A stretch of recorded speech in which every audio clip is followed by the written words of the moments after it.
Okay, so question number 9. The following table shows the coordinates of point S, M, and T. In each case, state whether M is the midpoint of the segment ST. Justify your answers. अब 4 case हैं और S, M और T के उन्होंने coordinates दे रखे हैं. We have to prove कि M जो है वो हर केस में मिडिल पॉइंट है या नहीं है और रीजन फॉर योर आंसर.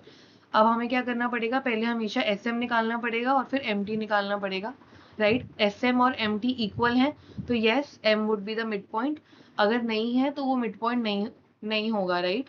तो इस पे हम क्या करेंगे, हम डिस्टेंस फॉर्मूला लगाएंगे. So I'll just give you a gist, and I want you to solve this on your own. So in point, like in case number 3, यहाँ तो देखो बहुत इजी है कि सब जो है वो x एक्सिस पे ही लाई कर रहा है और s जो है वो क्वाड्रेंट 2 से क्वाड्रेंट 1 में, as in s is in quadrant 2 and t is in quadrant 1, और वो एग्जैक्टली मिरर इमेज है. और towards the left is it's also 3 units and towards the right it is also 3 units. तो हम यहाँ पे बोलेंगे कि yes वो मिडिल पॉइंट है because SM is equals to MT. और यहाँ पे आप ये डिस्टेंस फॉर्मूला से भी आई वुड सजेस्ट कि आप ये करो. अगर मैं SM निकालूं इन केस 1, ठीक है, तो आई कैन से कि 3 और 0 would be √9 और 3 units, ठीक है. And same for MT, it will also be 3 units using the distance formula. Okay. Now अब यहाँ पे it does not lie किसी भी x एक्सिस पे, तो वो पॉइंट्स जो है पैरेलल नहीं है to any of the axes. But जब हम डिस्टेंस फॉर्मूला के थ्रू निकालेंगे तो हम जो यहाँ पे आपका आंसर आएगा, I am just spoiling it for you, SM would be equal to MT और वो हो जाएगा √2. सो इधर भी yes M would be the mid point, ठीक है. अब थर्ड केस में आप देखो, यहाँ पे जो है वो y एक्सिस पे लाई कर रहा है, ठीक है, क्योंकि x कोऑर्डिनेट 0 है. ओके. तो यहाँ पे ये 5 यूनिट्स मूव करा है from S to M y coordinate. But अगर हम M टू T की बात करें तो वो 5 टू -5 चला गया, that is 15 units. So we would say no, SM is not equal to MT, क्योंकि यहाँ पे SM है 5 और MT वुड बी 15 यूनिट्स. और I'll just try to write it properly. SM is not equal to MT because 5 is not equal to 15. This is your answer. Okay. Now in case 4 also you can easily find it using the distance formula, and we would say no, SM is not equal to MT, क्योंकि आपका जो SM आएगा वो आएगा around √145 और जो आपका MT आएगा that would be √37. I hope this is clear. You can easily find it using the distance formula. Come back, see what I have said, try to solve it on your own, and let me know if I have to post the answers.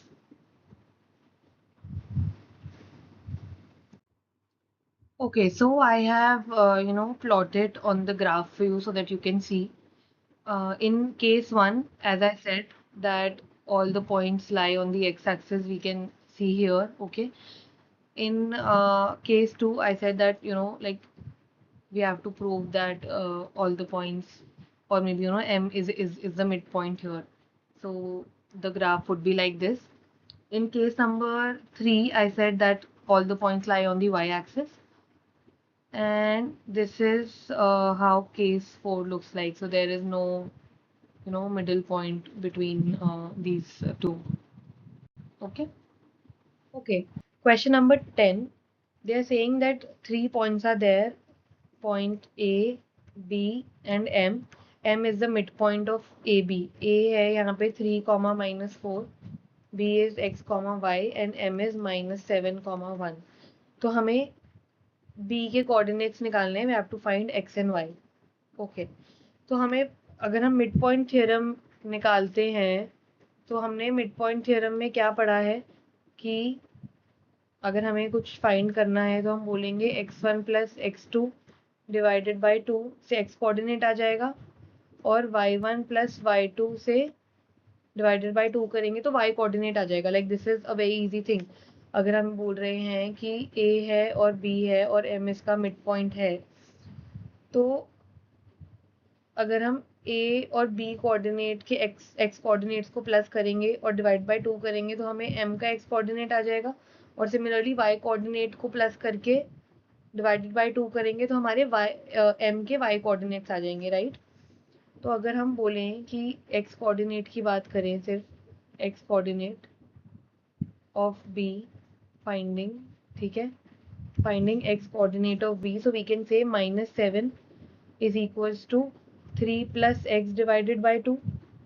तो यहाँ पे हो जाएगा -14 3 plus x, so x would be -14,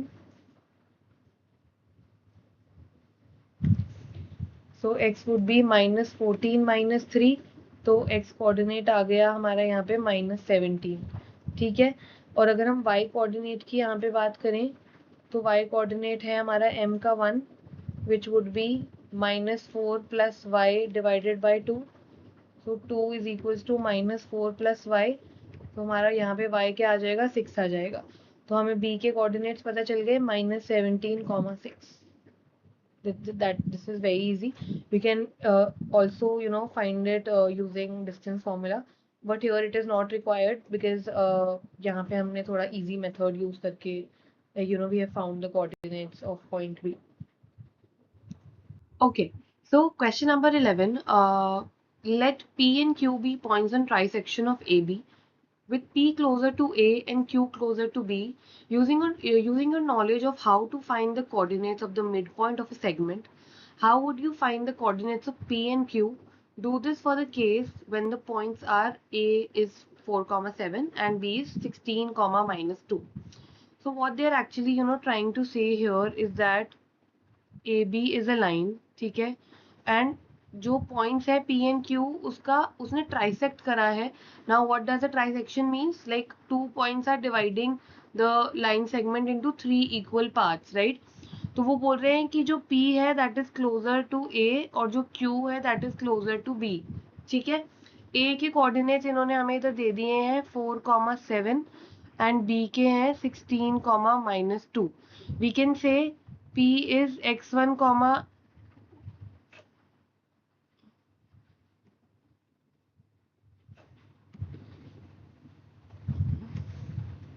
we can say P is x1, y1 and Q is x2, y2. Now what they have said that you have to use your knowledge of like to find the midpoint of a segment. अब हम midpoint कैसे find करते हैं, like to find midpoint, what we were doing, अगर हमें x coordinate निकालना है तो we were doing x1 plus x2 divided by 2, और y कोऑर्डिनेट के लिए हम क्या कर रहे थे, y1 plus y2 divided by 2. Like this is what we were doing. तो हमें यही वाला कॉन्सेप्ट इस क्वेश्चन में यूज करना है. आई am just removing this and like we'll start solving the question here. ठीक है. Now we are saying that P and Q has divided AB into 3 equal parts. So we can say if AQ is a line segment, P उसका midpoint होगा क्योंकि AP यहाँ पे क्या है, AP is equals to PQ is equals to QB, right? So we can say कि P is the midpoint of AQ. This we can say, right? Let's find out the coordinates of P first, okay, like using the midpoint formula that we've been using so far. So we can say x coordinate of P कैसे निकलेगा, we have to use this in this, so this would be 4 plus x2 divided by 2, right. This we can mark this equation as 1, and then y coordinate of P will be 7 plus y2 divided by 2. This we can say as second. So we can see here is at x1 and this is y1. Okay, so x1 is 4 plus x2 divided by 2 and y1 here is 7 plus y2 divided by 2. Similarly, we can say Q is the midpoint of PB, right? So for finding x2, we can say x1 plus 16 divided by 2. We can mark this equation as 3, and y2 will be y2 minus 2. Since वो negative है तो अगर हम कर रहे थे y2 plus of minus 2, that will be y2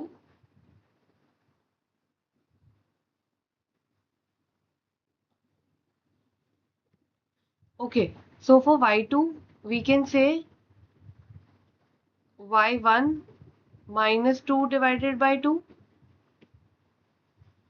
y1 plus of minus 2 होना था वो, तो y1 minus 2 हो गया डायरेक्टली. ठीक है, now these are the 3 equations we have. Okay, so these are the 4 equations we have. Moving on, like how to let's get on to solving and finding out x1, x2, y1, y2.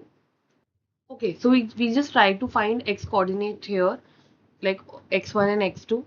So from 1 we can say x1 was 4 plus x2 divided by 2, and from 3 we can say x2 was x1 plus 16 divided by 2. Okay, so like let's substitute 1 into 3. Substitute 1 into 3. So x2 ये है और यहाँ पे x1 क्या हो जाएगा, 4 plus x2 divided by 2 plus 16 divided by 2. ठीक है, we'll take the LCM. So x2 हो जाएगा 4 plus x2 plus 32, sorry.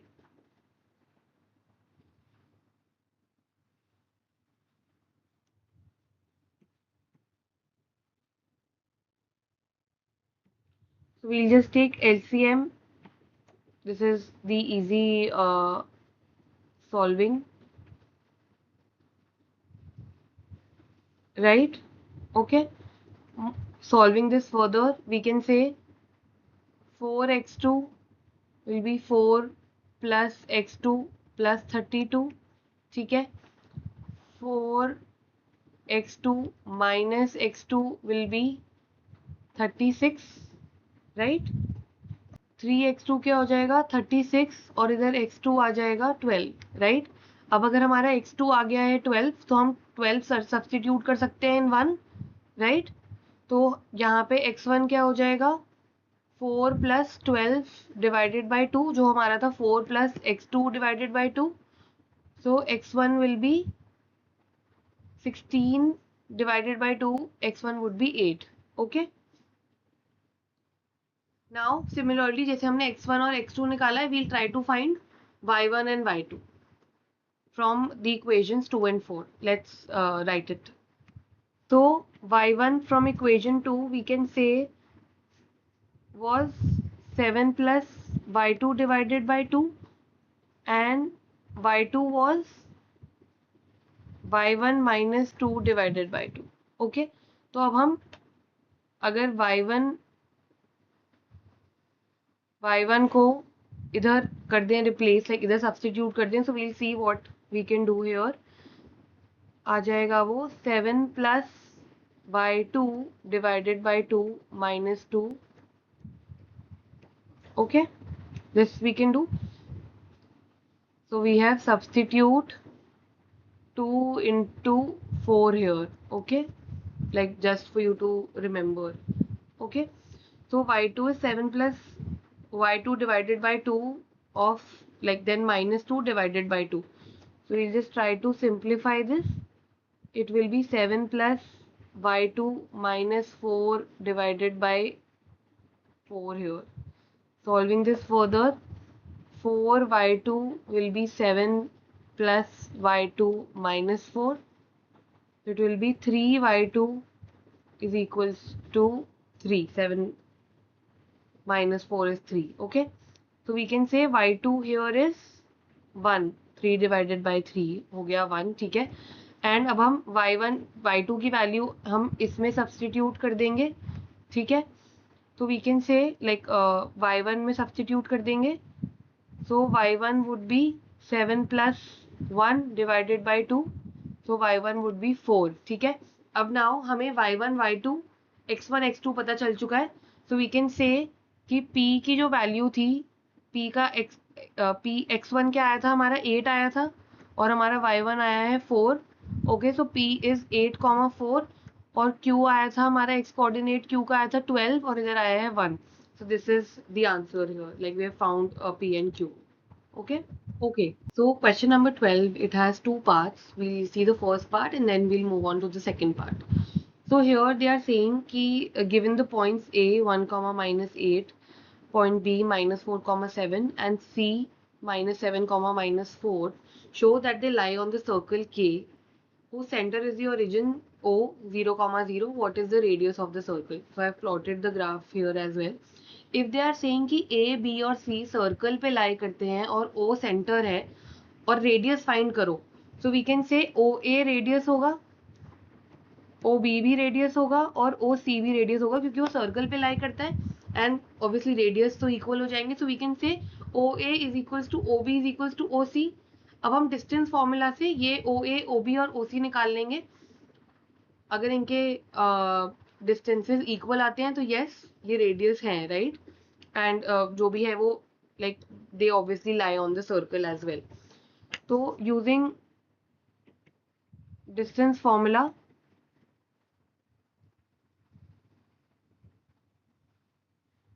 d is equals to under root of 2 minus x1 का square plus y2 minus y1 का square.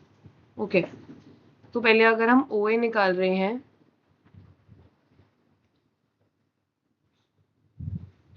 0 of minus 0 minus 1 क्योंकि origin is 0. ठीक है. Plus 0 minus of minus 8. ठीक है. You will solve it. ये आ जाएगा √65. ठीक है. Now we will find OB. 0 plus 4 minus of minus plus हो जाएगा plus 0 minus 7 square. So OB हमारा हो जाएगा 16 प्लस 49 वुड बी √65. अच्छा ये यूनिट्स होंगे. ठीक है.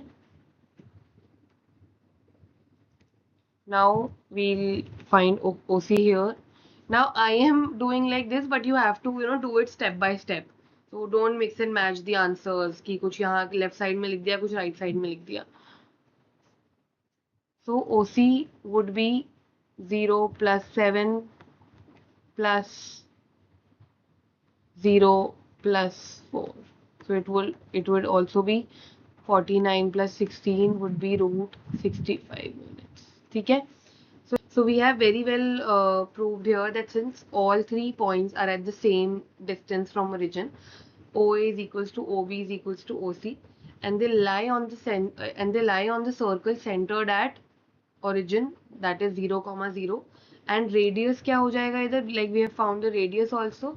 So radius is √65 units. Okay, I hope this is clear. Moving on to the second part of this question. Okay, so in this question what they are saying कि दो और points हैं D and E. यहाँ पे okay मैंने graph पे mark कर रखा है but you don't have to plot the graph for the same. D and E are the points and now you have to check कि जो D और E है क्या ये सर्कल पे लाई करते हैं या फिर आउटसाइड द सर्कल हैं. ठीक है. तो first we'll try to find OD.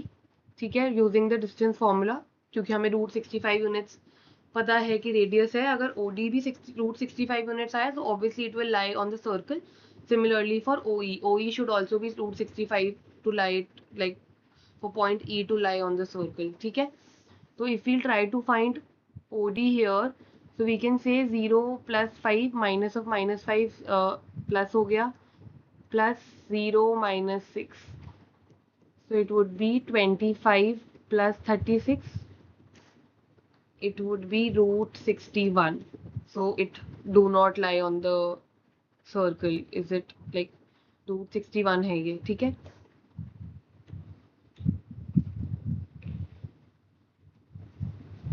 Now OE. 0 plus 0, 0 minus 0 would be 0.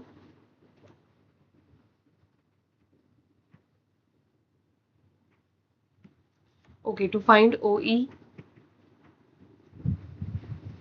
0 minus 0 plus 0 minus 9.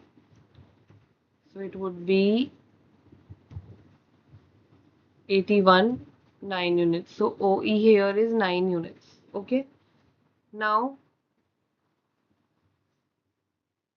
if we talk about root 61, अगर हम root 61 की वैल्यू निकालें so it would be around 7.81.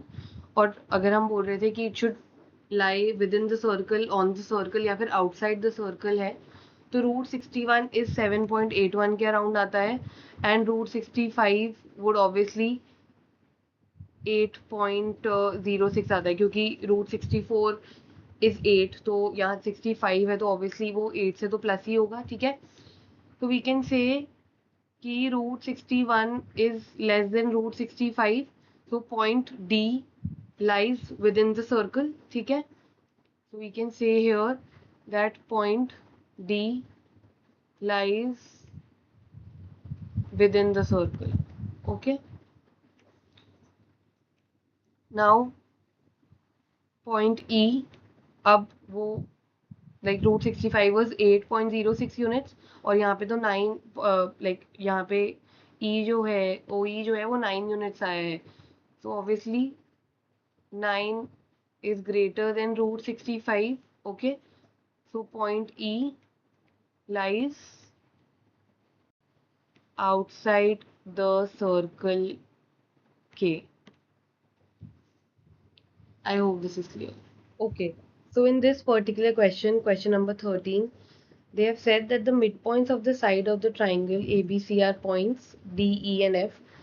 Given the coordinates D, E and F, इसके coordinates दे रखे हैं. Respectively, find the coordinates of A, B and C. So this question is a little tricky. यहाँ पे हमें बहुत बारी substitute करना पड़ेगा. So this is the figure. Okay. We can say D is the midpoint of. Okay, this is C. D is the midpoint of BC. Okay. E is the midpoint of AC and F is the midpoint of AB here. Okay. So if we are saying D is the midpoint of BC, so we can say to find the coordinates of, like to find the x coordinate of D, x coordinate of D ये हो जाएगा x2 plus x3 divided by 2. Okay, x coordinate of D हमें यहाँ पे पता है 5 है, you know, like they have given that it is 5 comma 1. So we can say 5 is equals to x2 plus x3 divided by 2. So we can say x2 plus x3 जो है वो equal to 10 है. Okay, अब आप इसमें y1 sorry y2 और y3 के लिए भी निकालेंगे. So यहाँ पे I am just writing it for you to understand, and then I am hoping that you'll be solving this on your own. So y2 plus y3 आ जाएगा इधर 2. Okay, we can mark this equation as 1 and this as 2. Okay, अब वो कह रहे हैं E is the midpoint of AC. Okay, तो यहाँ पर क्या हो जाएगा, x1 plus x3 will be equal to, ये 6 है तो ऑब्वियसली इसका डबल, x कोऑर्डिनेट E का x है तो इसका डबल हो जाएगा जो अभी हम यहाँ पे देख रहे हैं फॉर्मेट और pattern. So x1 plus x3 will be 12 and y1 plus y3 यहाँ पे 5 है तो इसका भी डबल हो जाएगा क्योंकि ये ऑब्वियसली 2 तो उधर ही मल्टीप्लाई होना है, 2 इधर ही मल्टीप्लाई होगा. Okay, so y1 plus y3 would be 10. इसको हम बोल देते हैं 3 और इसको हम बोल देते हैं 4. ओके, अब we can say f is the mid point of A B. Okay, so x1 plus x2 हो जाएगा 0, क्योंकि यहाँ पे 0 है तो 0 मल्टीप्लाई बाय 2 इज ऑल्सो 0. और y1 प्लस y2 हो जाएगा, x coordinate of f is 3, तो इसका अगर हम 2 से मल्टीप्लाई करेंगे तो इट वुड बी 6.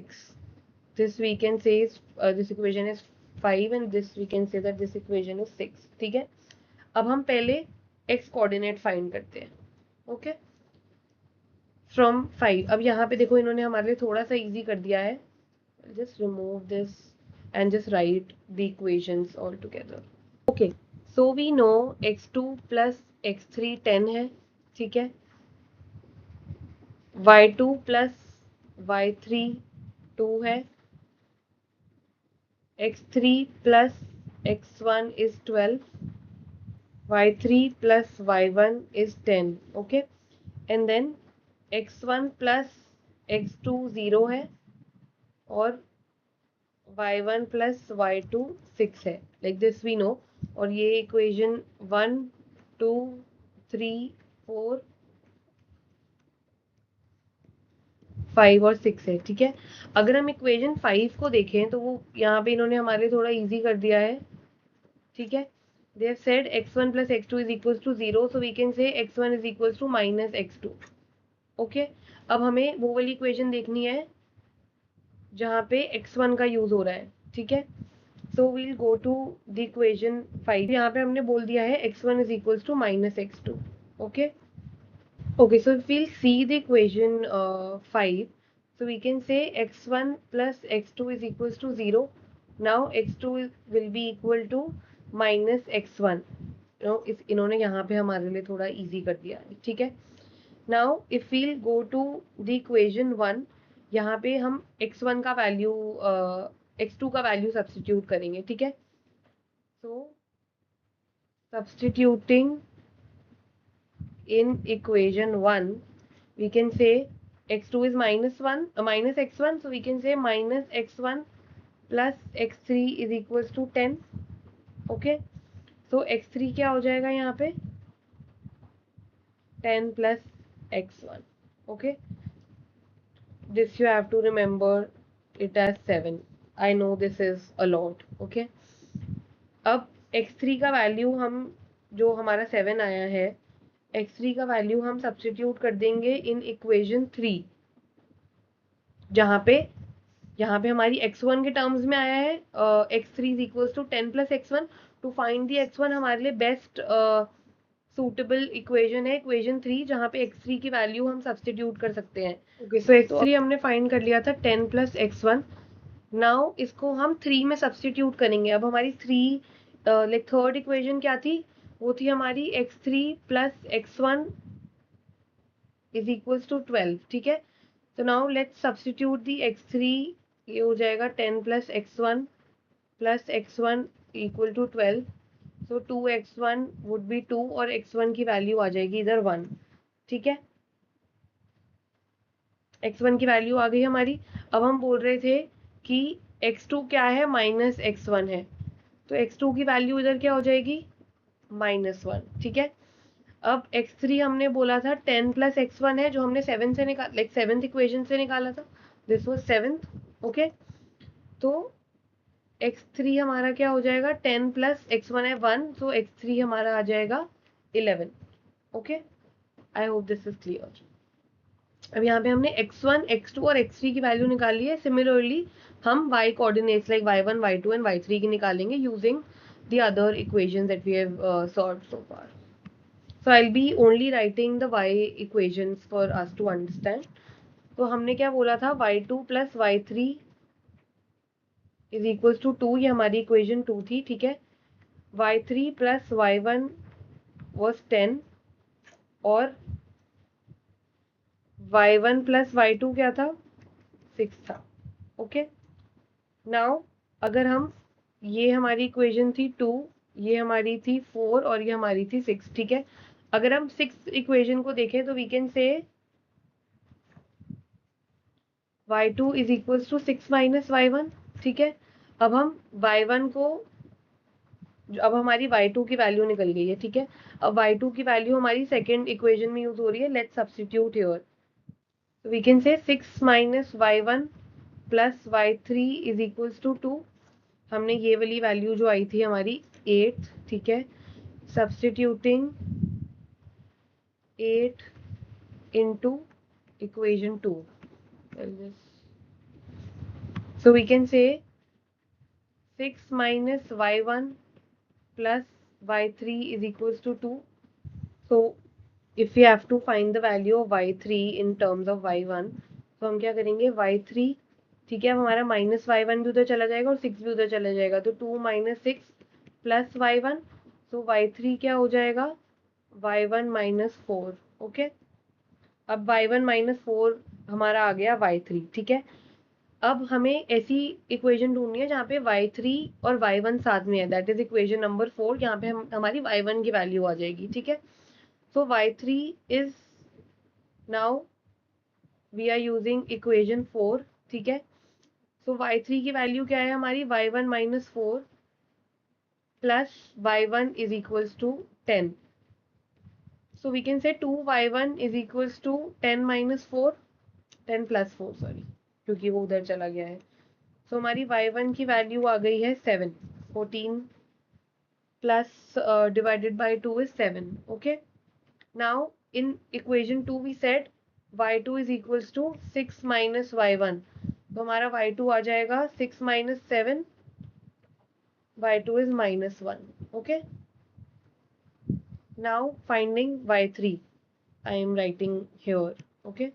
y3 हमारा क्या था, y1 minus 4, y1 आया हमारा 7, 7 minus 4 is 3, okay। So we have found all the values of these x and y coordinates। तो वी कैन से x1 है हमारा 1, x2 है हमारा -1, x3 है हमारा 11, ओके। y1 हमारा आया है 7, y2 is -1 and y3 is 3, okay। So let's try to write all these coordinates together। So if we talk about a, which was x1 y1, so a हो गया हमारा 1 7, ठीक है। b is x2 y2 1 -1 और c 11 3, all okay। So I hope this is clear, we'll move to the next question here। So question number 14, a city has two main roads which cross each other at the center of the city। These two roads are along the north-south, that is NS direction, and east-west EW direction. All the other streets of the city run parallel to these roads and are 200 meters apart। There are 10 streets in each direction। Now using 1 centimeter is equals to 200 meter, उन्होंने हमें scale दे दी है। Draw a model of the city in your notebook represents the road and road or streets by single line। Okay, so what they've said कि north south और east west की जो roads हैं वो ऐसे जा रही हैं, ठीक है। और उन्होंने हमें बोल दिया है कि 1 centimeter is equals to 200 meters on the graph, ठीक है। नाउ दे आर सेइंग कि 10 जो रोड्स हैं वो जा रही हैं north to south, 10 roads north to south जा रही हैं और पैरेलल चल रही हैं, ठीक है। और 10 ईस्ट टू वेस्ट जा रही हैं, ठीक है। Like this they have said. So what we can say कि 10 वर्टिकल लाइंस होंगी और 10 हॉरिजॉन्टल लाइन होंगी, and this is how your graph would look like. So for drawing the model of the city, and the scale is 1 centimeter is equals to 200 meter, each pair of adjacent street is 200 meter apart, ठीक है। वो बोल रहे हैं कि सारी 200 metre apart हैं, तो और हमने स्केल भी ऐसे ही लिया है यहाँ पे, ठीक है। 10 streets north to south direction में जा रही हैं और 10 स्ट्रीट्स ईस्ट टू वेस्ट जा रही हैं। So we can say जो green lines है, mark these green lines as the roads here, और वो ऑब्वियसली 10 पैरेलल लाइंस है, पैरेलल लाइंस एज इन जो नॉर्थ और साउथ की हैं वो पैरेलली चलेंगी, और ईस्ट और वेस्ट की जो रोड्स हैं वो भी पैरेलल चलेंगी एक दूसरे से। ओके, तो यहाँ पे north and south, north south वाली रोड्स वर्टिकल है और ईस्ट और वेस्ट वाली लाइंस हॉरिजॉन्टल है। You can very well plot it on the graph. Okay, so we'll move to the second part of this question. Okay, let's understand this question. So they are saying there are street intersections in the model. Each street intersection is formed by two streets. Obviously, ये जब अगर एक road ऐसे है और एक road एक vertical है, एक हॉरिजॉन्टल है, तो एट अ सर्टेन पॉइंट उन रोड्स का इंटरसेक्शन होगा. This is very well valid. अगर एक रोड नॉर्थ साउथ डायरेक्शन में जा रही है और एक ईस्ट वेस्ट डायरेक्शन में जा रही है, तो ऑब्वियसली उनका इंटरसेक्शन होगा. ठीक है, now they are saying each street intersection is referred to in the following manner. If the second street running in the north south direction and the fifth street in the east west direction meet at some crossing, then we call this street intersection as 2,5. now they are saying कि अगर second street of north south direction है तो वो बोल रहे हैं, और अगर second street of north south direction है और fifth street of east west direction है, तो वो बोल रहे हैं 2,5 पे इंटरसेक्ट करिए. ठीक है, तो यहाँ पे उन्होंने नॉर्थ और साउथ का इंटरसेक्शन ले लिया है एक्स कोऑर्डिनेट, और ईस्ट और वेस्ट का इंटरसेक्शन ले लिया है वाई कोऑर्डिनेट. ठीक है, now using this convention find how many street intersection can be referred to as 4,3 and how many street intersection can be referred to as 3,4. ठीक है, अब वो बोल रहे हैं कि 4,3. Now what they are saying कि अगर 4,3 है तो कितने इंटरसेक्शन हुए. ऑब्वियसली एक ही, अगर एक नॉर्थ टू साउथ की रोड है और एक ईस्ट टू वेस्ट की रोड है, ईस्ट टू वेस्ट की रोड है, और अगर एक ही कोऑर्डिनेट निकला है तो ऑब्वियसली एक ही रोड का मतलब एज इन दो रोड का ही इंटरसेक्शन हुआ है वहां पे, और इंटरसेक्शन तो एक ही पॉइंट होगा. so we can say there would be only one intersection, and this would be fourth street of north south and third street of east west. okay, we can say here in this कि यहाँ पे 1 2 3 4 fourth street of north south and third street of east west has intersected with each other. now for 3,4 यहाँ पे भी obviously एक ही intersection है, there will be only one intersection point. okay, now we can say here is third street of north south and fourth street of east west has intersected on the intersection point 3,4. okay, revisit this question again to understand it properly, and then I think visiting this question 3 or 4 times you'd be able to understand what the question is actually saying, and what I have tried to explain it to you here. Okay, so question number 15. It says a computer graphic program displays images on a rectangular screen whose coordinate system has the origin at the bottom left corner. Okay, the origin lies at the bottom left corner. The screen is 800 pixel wide and 600 pixel high. A circular icon of radius 80 pixel is drawn with its center at the point A 100, 150. Another circular icon of radius 100 pixel is drawn with its center at the point B, that is 250, 230. Determine. Okay, so for this, I highly recommend you to plot it on your own graph. I have done this here.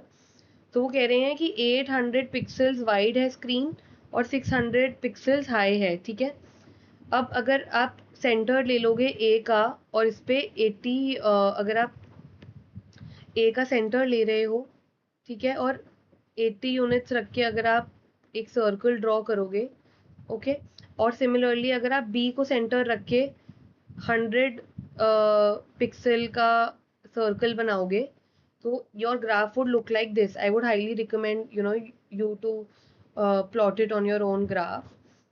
now they are saying whether any part of either circle lies outside the screen. ठीक है, now very easy. अब जो points हैं वो है 100 जो points हैं A100 Okay, so what they are saying, whether any part of either circle lies outside the screen. Now here, point A, which has coordinates 100, 150, and point B, which has coordinates 250, 230. ये obviously हमारे 800 pixels into 600 pixels के मिलाई करेंगे, ठीक है। और इनका radius भी जो है वो जो थ्रू ए सर्कल बना है वो 80 पिक्सल है, और जो बी बना है वो 100 पिक्सल है। तो ऑब्वियसली वो इससे तो बाहर जाएगा ही नहीं, ठीक है। तो we can say no, no, like जो भी दोनों सर्कल हैं दे lie inside the screen, they do not lie outside the screen. So none of the part of these two circle will lie outside the screen here, ठीक है। Now question 2, whether the two circle intersect each other.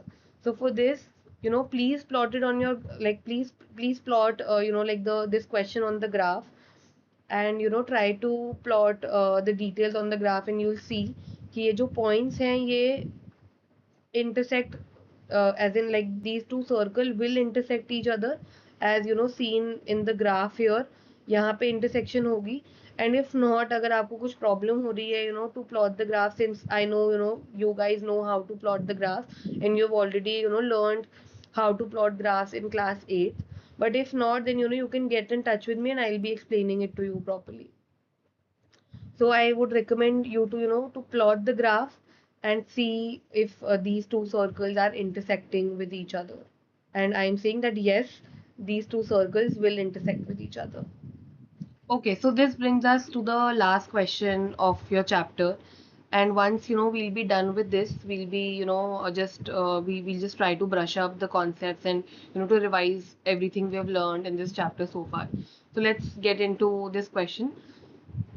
So they are saying that these are the 4 points in the coordinate plane. A, that is 2 comma minus 1, B is minus 1 comma 2, C is minus 2 comma minus 1, and D is 1 comma minus 2 in the coordinate plane. Now you have to plot these points. So I have made the graph for you here. A, B, C, D मैंने यहाँ पे plot कर दिए हैं. You also plot it on your graph. And join all the points as well, A to B, then B to C, then C to D, and then D to A. You have to join all these points, and to prove is ABCD is a square, and can you explain why? What is the area of the square? So अगर हमें prove करना है ABCD is a square, so we have to prove AB is equals to BC is equals to CD is equals to AD. This we have to prove, right? तो अब हम AB कैसे करेंगे? We'll find it using the distance formula. So we say x2 minus x1, 2 minus of minus 1 plus 1 minus 2. Okay, so it would be 3 square plus minus 1 square, 9 plus 1, it would be, so AB would be root 10 units. Alright, now for BC, using distance formula, x2 minus x1, so minus 2 minus of minus 1, ठीक है, plus y2 minus y1, so minus 1 minus 2. तो ये तो हो जाएगा minus 2 plus 1 का square plus minus 3 का square, so it would be 1 plus 9. BC हो जाएगा हमारा root 10 units, ठीक है। Now please using the same formula find the distance of CD and DA. I am telling you the answer, ये root 10 ही आएगा, ठीक है।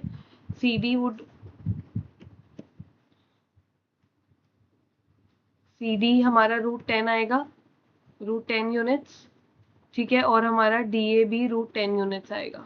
Okay, I am telling you the answer, but please solve it on your own. Now we can say all sides are equal, ठीक है, तो we can say that this is a square. All sides are equal, so ABCD is a square.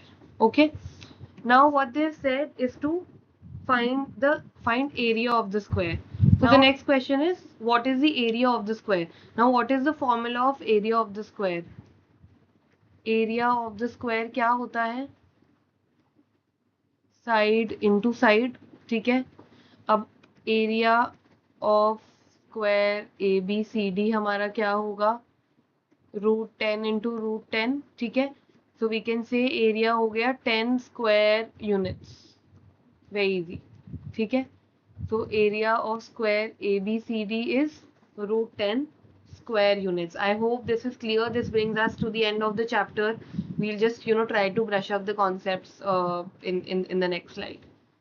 Okay, so this is the chapter summary. Now the first point that we have learned is to locate the position of an object or a point in a plane. We require two perpendicular lines. One of them is horizontal and one of them is vertical. ठीक है. अगर हमें कुछ भी plane पे if we have to find a particular position on the plane, so what we have learned कि एक line horizontal है और एक vertical है, ठीक है. This plane is called the Cartesian plane, the coordinate plane or the xy plane, and the lines are called the coordinate axes. Okay, so जो हमने horizontal और vertical plane बनाया है, इसको हम Cartesian plane कहते हैं. और जो कोऑर्डिनेट प्लेन है इसको हम एक्स वाई प्लेन भी कह सकते हैं. So we can name this as x y plane, right. And जो एक्स एक्स एक्सिस है और वाई एक्सिस है इसको हम कोऑर्डिनेट एक्सिस भी बोल सकते हैं. Please remember this can come up as a 1 marker question. Horizontal line is X axis और the vertical line is Y axis.